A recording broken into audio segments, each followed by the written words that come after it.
We're dealing with the living God. And I want you to get a revelation. And so I must be clear that I'm speaking today primarily to the born-again believer. Now I'm going to help those who are not born again to understand a benefit to being born again. But I'm speaking primarily to the born-again believer. Are you clear? Let's go forward. And some of the verses you're going to just need to write. And I didn't put them all in your outline. You're going to need to just write, get the message, and go over it again and again. I'm telling you now, in advance. We're talking about God. The Spirit of God moves. Say it out loud. The Spirit of God always moves. Come on, say it.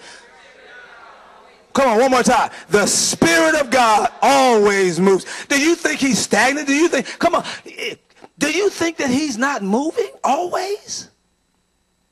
What do you see? What's the revelation inside of you? Is he standing idly by, or is he moving? I don't know about you, but when I cry unto the Lord and need help, I need him moving. And the picture I have on the inside is that he's always moving. Let's go forward. Write it down in your notes. Job 26:12 says, he quiets the sea with his power, and by his understanding he shatters the proud. By his spirit the heavens were beautiful. His hand pierced the fleeing serpent. I love this. Job 26:14 says, lo, these are the edges of his ways. Just the edges.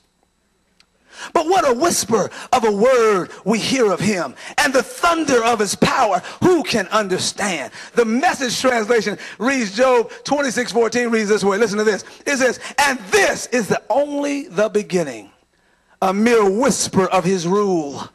Whatever would we do if he really raised his voice?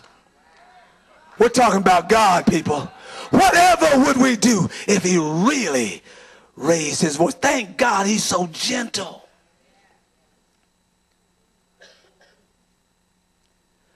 Principle number one that I want to give you, write it down in your notes. Principle number one, believing is a choice. I need you to understand, when we deal with and connect the dots with power to live, love, and laugh, you need to understand, first and foremost, that believing is a choice. Mark 9:23 says, Jesus said, if thou canst believe, all things are possible to him that what? All things are possible to him that believeth. He said, now if you can believe, if I can bring you, if you can just bring yourself to believe.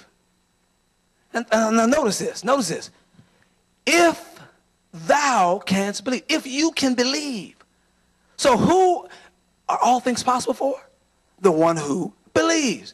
But he goes on, he says, if you believe, all things are possible to him that believeth.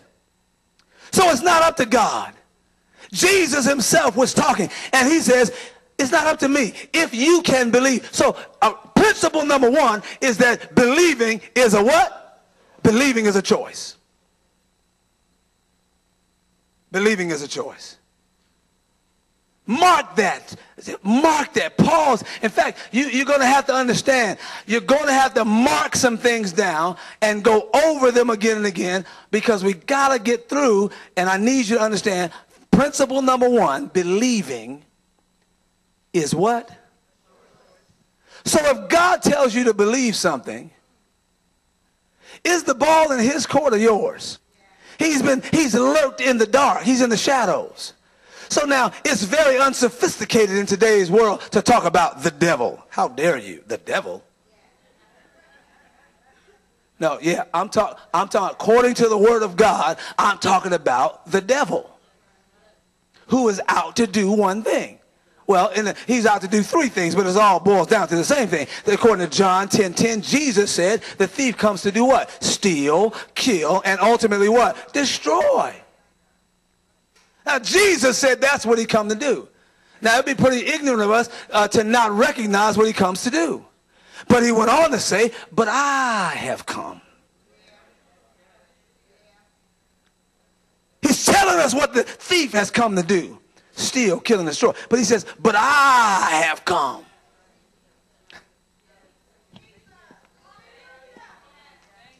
And let me tell you, while I've told you the mission statement of the devil, let me give you my own mission statement. I have come for one reason, that they might have life and have it more abundantly. So there's, without exception, no reason for us to not experience life and life more abundantly. More abundantly than who? More abundantly than the ones who don't know Jesus. Come on, how clear is that? There is a distinction between the believer and the non-believer, between the follower of God and the non-follower of God. Jesus said, I have come that they might have life, talking about his sheep.